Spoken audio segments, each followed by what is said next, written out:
Hi everyone and a warm welcome to our channel. I hope you are doing well. Studies and preparations are going on. इस time पे एक repeated set of questions आते हैं, हमेशा आते हैं, इस बार भी आ रहे थे. So instead of talking to everyone, I thought कि इसको एक छोटा सा video, it will be a very short crisp to the point video.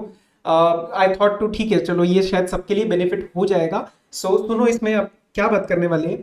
A typical situation arises at this time कि सर जो जो प्लान सोचे हुए होते हैं वो होते नहीं है कंप्लीट, एंड लग रहा होता है कि सर अब तो टाइम खत्म होने वाला है, हमें ये भी करना है, हमें वो भी करना है, ये वाला सब्जेक्ट भी रहता है, वो वाला सब्जेक्ट भी रहता है, ये करो तो दूसरे का डर लगता है. ऐसे कुछ एक टिपिकल सा एक सिचुएशन बन जाती है in which you start to panic, और उस पैनिक की वजह से टाइम काफी वेस्ट हो जाता है. And the my aim of this particular short discussion is to ensure that you do not waste time. तो एक 5 मिनट लगाएंगे इस डिस्कशन के ऊपर, एंड ये सारे ही पॉइंट्स आपको पता है. ऐसा नहीं है कि मैं आके I am going to talk about anything else, something new that you don't know. You already know this, but it's about hammering those points time and again कि हाँ चलो यार मेरे को भी यही लग रहा है, सर भी यही बोल रहे हैं, मतलब मैं सही ट्रैक पे हूँ. ठीक है, उस एम के साथ हम ये प्रॉब्लम जो है वो सॉल्व करेंगे. सो व्हाट हैपेंस कि अभी जनरली सबका ये सिचुएशन बनता है कि सर प्लान सारे मेसअप हो जाते हैं. मेसअप हो जाते हैं मतलब जो सोचा होता है वो हो नहीं रहा है. सर ऑडिट के लिए 4 दिन रखे थे, अब 8 दिन हो गए, अभी भी सिलेबस रहता है. सर टैक्स लगा था 3 घंटा करेंगे, 3 घंटे में ऐसा लग रहा है कुछ हो ही नहीं रहा. सर ये वाला सब्जेक्ट कर रहा हूं तो दूसरे का डर लग रहा है. ठीक है, उसके वजह से लगता है सर अब बहुत सारा पेंडिंग सिलेबस है, हम पेपर कैसे खत्म करेंगे. उससे स्टार्ट होता है पैनिक, एंग्जाइटी वाला एक मूवमेंट आ जाता है जिसमें you start to literally feel the heat कि आगे क्या होने वाला है मुझे नहीं पता. एंड ये फिर थॉट आपके दिमाग में आता है, यहाँ पे हो जाता है सब खराब. क्यों?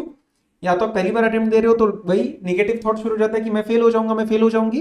और अगर ये दूसरा अटेम्प्ट है, बहुत सारे बच्चों का दूसरा तीसरा अटेम्प्ट होगा, तो ये अगेन वाला वर्ड आपके लिए ऐड हो जाता है कि सर हमारे साथ दोबारा वैसे होगा, हम तो लूप में फंसे हुए हैं, हमारा पिछली बार भी ऐसे ही हुआ था, देखो सेम सिचुएशन हो रही है. So what all we can do on a ground level, बिल्कुल एक इंप्लीमेंटेबल पॉइंट्स के फॉर्मेट में हम क्या कर सकते हैं. देखो सबसे पहले ना एक जो स्टूडेंट का आता है स्टार्टिंग में कि सर मेरे ना इस दोस्त का तो सब कुछ अच्छे से हो रहा है, सर मैंने वो वाला यूट्यूब स्ट्रेटेजी देखा, उसमें तो वो बता रहा था ऐसे हो गया था, सर मैंने वो रैंकर का वीडियो देखा, ही और शी डिड लाइक दैट, और सबका एकदम प्लान फॉलो हो रहा था. भाई साहब ऐसा नहीं होता है. देखो मैं आपको फिर बता रहा हूँ, रैंक आने के बाद यूट्यूब पे जाके बोलना ये क्या मतलब, how much of it actually happened, ये हमें नहीं पता होता. I am not saying people lie, but थोड़ा सा एक फर्क पड़ जाता है जब एक बार चीजें क्लियर हो जाती है. ठीक है, सो मैं जो ट्राई कर रहा हूं आपके सामने बोलने का, मैं स्टिल अपने आप को एज ए स्टूडेंट रख के आपसे बात कर रहा हूं. Okay, so believe me when I say that everyone is in the same boat. No one's plan goes as plan, मतलब ओरिजिनल प्लानिंग परफेक्टली, किसी की भी प्रिपरेशन ओरिजिनल प्लान के हिसाब से नहीं चल रही है. सबका ऐसा हो रहा है कि सर 2 दिन सोचा था 4 दिन लग गए, कोई दिक्कत नहीं है. इस वाले पॉइंट पे आप प्लीज किसी के साथ कंपेयर ही मत करो. आपको जो लग रहा है किसी का भी प्लान ऐसा नहीं है, believe me because I am talking to more students than you right now. आप में से काफी बच्चे आइसोलेशन में ही पढ़ते हैं, तो इसलिए ये बात मेरे से सुन लो. ठीक है, ओके. इसका मतलब ये नहीं कि आपको दूसरे पे कोई कंपेयर करना है, आप उसको छोड़ दो. ये सबके साथ हो रहा है, it's a part and parcel. यार वॉल्यूम देख रहे हो आप सीए का सिलेबस का, सीए फाइनल का सिलेबस का वॉल्यूम देखा है, ये होना ही है, नहीं होगा तो प्रॉब्लम है.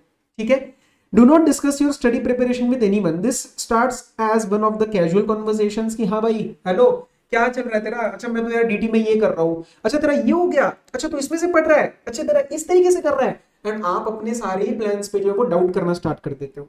देखो हर एक इंसान का एक पढ़ने का तरीका अलग है. This is not a rocket science, this is a very personalised professional course. What may work for someone may not work for you. Okay, what is working or what has worked for someone in the past may not work for you. Ranker आके 100 चीजें बता के जा रहा है, मेरे को हो सकता है 100 की 100 पसंद ना आए, मैं नहीं लगाऊंगा. आपको उतना confidence, you have to be confident on what works for you and what you feel comfortable in doing. Correct. So please do not discuss your study preparation, क्योंकि मेरे साथ ऐसा होता था.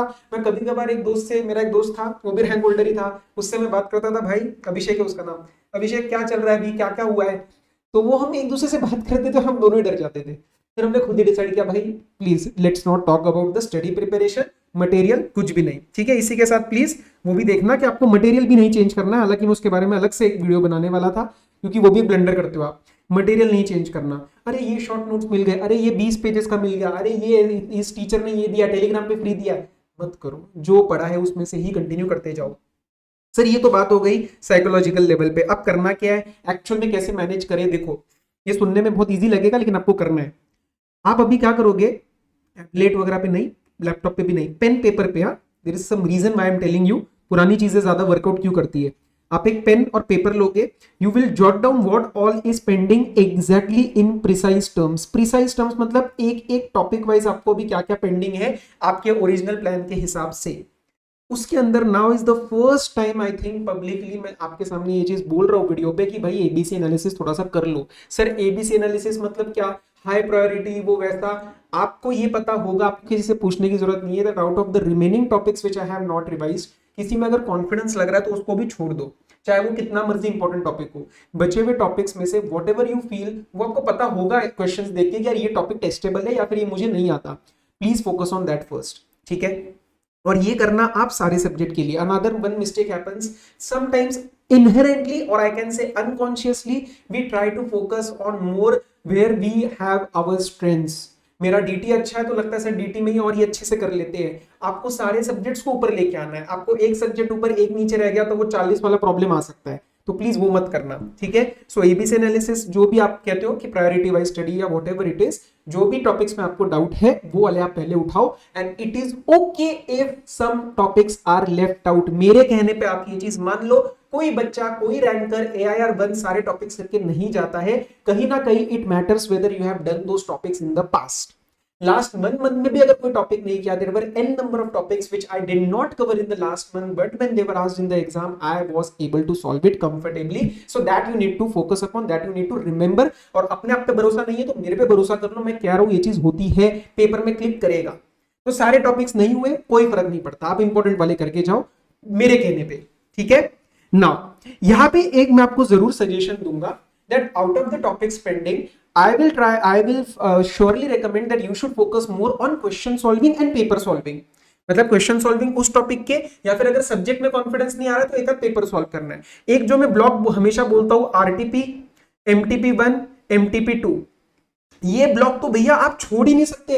कई बच्चे से मैं ये पूछता हूँ रिजल्ट में नेगेटिव आने के बाद ये किया था क्या, नहीं सर टाइम नहीं मिला, एंड में मैं कंसेप्ट ही करता रह गया। अभी अगर मन नहीं हो रहा है ना, या फिर पढ़ाई नहीं हो रही है, या फिर टेंशन आ रही है, आप सिर्फ और सिर्फ पेपर सॉल्विंग और क्वेश्चंस पे आ जाओ, उतना उतना टॉपिक रिवाइज साथ साथ होता जाएगा। आप प्लेन कंसेप्ट्स मत करते जाओ। A lot of students they do concepts time and again, sir 2 बार 3 बार 4 बार, अरे इससे अच्छा क्वेश्चन कर, नया क्वेश्चन कर, वहां से तेरे को मिलने वाला है फायदा, क्योंकि पेपर में सवाल आने वाले, कंसेप्ट नहीं पूछेगा आपसे कोई, आपको एप्लीकेशन आना चाहिए, ठीक है। तो वो जो ब्लॉक मैंने बताया उसमें से देखो, अब आईडीटी के लिए जो मेरा सब्जेक्ट है मैंने आरटीपी बता दिया आपको, लर्निंग सारी बता दी है, प्लीज देख लेना। MTP1 मैंने ऑलरेडी डाल दिया है, वो देख लेना। MTP2 में आजकल मैं डाल दूंगा, आई थिंक 5 अक्टूबर को उसका रिलीज हुआ था, तो मैं वो आज या कल में उसको शूट करके डाल दूंगा, प्लीज डोंट वरी। उसके सिवाय भी बहुत सारी चीजें आईडीटी के लिए आने वाली है, तो क्वेश्चन और पेपर सॉल्विंग पे आप ज्यादा ध्यान दो। मैं बार बार कह रहा हूँ ये रिटर्न तरीके से करते जाओ, मैं आपको एंड में बहुत लगेगा कि सर बहुत एडवांटेज मिल गया इसका पेपर में, instead of doing concepts again and again, छोड़ दो कंसेप्ट्स, ठीक है। अच्छा, मैं लास्ट एक बात, I have expressed this particular point in the community post as well, that during this time your mindset is going to play a very important role। आपकी पढ़ाई थोड़ी कम हुई ना भाई चलेगा, लेकिन इस टाइम अगर माइंडसेट खो गया ना, क्योंकि हम देखते हैं ना हर अटेम्प्ट में ऐसा होता है कि जो बच्चा बहुत प्रिपेयर्ड होता है लेकिन मेंटली कॉन्फिडेंट नहीं है, वो नहीं क्लियर कर पाता, कहीं ना कहीं गड़बड़ कर देता है, 3 घंटे में मिसअप कर देता है, एंग्जाइटी पैनिक कर देता है। और मैंने बहुत बच्चे ऐसे देखे हैं जिनको पता होता है कि यार प्रिपरेशन 19-20 है, पर कॉन्फिडेंट है 3 घंटे में हम अपने आप को संभाल के पेपर करेंगे, वो पेपर में निकल जाते हैं, क्योंकि अपने को टॉप नहीं करना है, अपने को first aim is to clear rank, ये 90 वो सब बात की बात है, अपने को पहला 40-50 का जो है वो गेम पार करना है, that is our primary aim, right. Other things are going to happen as a consequence of passing, so let's first focus on passing, और उसके लिए आपको माइंडसेट का गेम स्ट्रांग रखना है। ऐसे बहुत सारे इंस्टेंसेस आने वाले in the next 20-25 days in which you will feel sir नहीं हो रहा है, मेरे को कॉन्फिडेंस जा रहा है, मैं कैसे करूंगा, मैं कैसे करूंगी, नहीं, उसी टाइम अपने आप को संभालना है and do whatever works for you. Mummy papa से बात करके अच्छा लगता है उनसे करो, भाई बहन से बात करके अच्छा लगता है उनसे करो, मेरे से बात करनी है मेरे से करो, मेरी कोई पुरानी वीडियो देखनी है वो देख लो, do whatever works for you. Gym जाना है फटाफट एक 20-25 मिनट का पावर पैक सेशन वो कर लो, but do it and identify your trigger points. कईयों का ट्रिगर पॉइंट होता है क्वेश्चन ना आने पे पैनिक होना, कईयों का ट्रिगर पॉइंट होता है पिछले अटेम्प्ट के याद पे शुरू हो जाना। सो identify those trigger points and manage yourself, because ये चीज बहुत एक हार्श रियलिटी है कि स्टडी एक टाइम पे कम हो जाती है, माइंडसेट का ही गेम बढ़ जाता है, खासकर प्रोफेशनल एग्जामिनेशंस में लाइक सीए में। और जैसा मैं हमेशा बोलता हूँ, इट्स जस्ट एन एग्जाम, उसके ऊपर tags CA final this attempt कुछ नहीं। घर के पास सेंटर है, सेंटर के पास जाएंगे, पेपर दे के आएंगे, 50 तो सर हम ले ही आएंगे यार, इतना तो हम कर ही देंगे, इस एटीट्यूड के साथ जाओ, ठीक है। अच्छा, अब ये माइंडसेट के लिए कुछ चीजें एज अ आपका फैमिली मेंबर बता रहा हूँ, as a not as a faculty, कि अपना एंग्जाइटी कंट्रोल वाला मैंने आपको बताया कैसे भी करो आपके लिए, what ever it works, focus on what you control. इसके ऊपर अभी परसों डाला था ना आपको पोस्ट, पेपर मुश्किल आएगा क्या, चेकिंग में अनलकी हो जाऊंगा क्या, ये यूट्यूब पे 100 वीडियोस आ जाती है, उससे प्लीज इंपैक्ट मत हो, आपको देखना है कि आप क्या कंट्रोल कर सकते हो। So what ever you study is in your control, please do that. 6 hours का स्लीप और 30 मिनट का फिजिकल एक्टिविटी डेली बेसिस पे चाहिए। मैं सर 15 घंटे पढ़ता हूँ, मैं सर 16 घंटे पढ़ता हूँ, भाड़ में जाए ऐसे लोग, हमें कुछ नहीं करना उन लोगों से, ठीक है। 16-17 घंटे वाले हम नहीं है भैया, हम आम आदमी है, हम अपना पढ़ेंगे 7-8-9 घंटे जो भी हमसे हो पाता है, 6-7 घंटे की नींद चाहिए चाहिए। क्योंकि क्या होगा, ये अगर इस पे कॉम्प्रोमाइज किया या फिर इस पे कॉम्प्रोमाइज किया तो जो करा है वो भी नीचे नीचे नीचे डाउन ट्रेंड में जाता जाएगा। प्लीज डोंट डू दैट, ठीक है।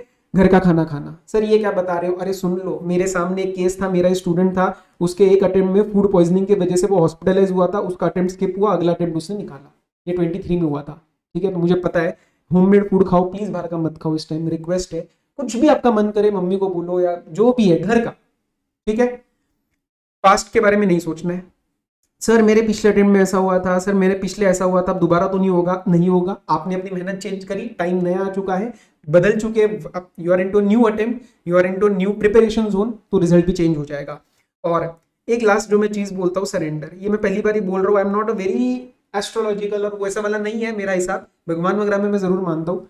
तो सरेंडर क्या, अपना करके हाथ ऊपर, अपने साइड से जो मैं कर सकता हूँ सर मैंने किया। एग्जाम के टाइम पे मैं ऐसे ही करता था, भगवान जी अपने साइड से कर दिया है, बाकी जो अच्छा है नहीं है मेरे फ्यूचर के लिए वो आप देख लो, ठीक है। What ever happens it will happen for good.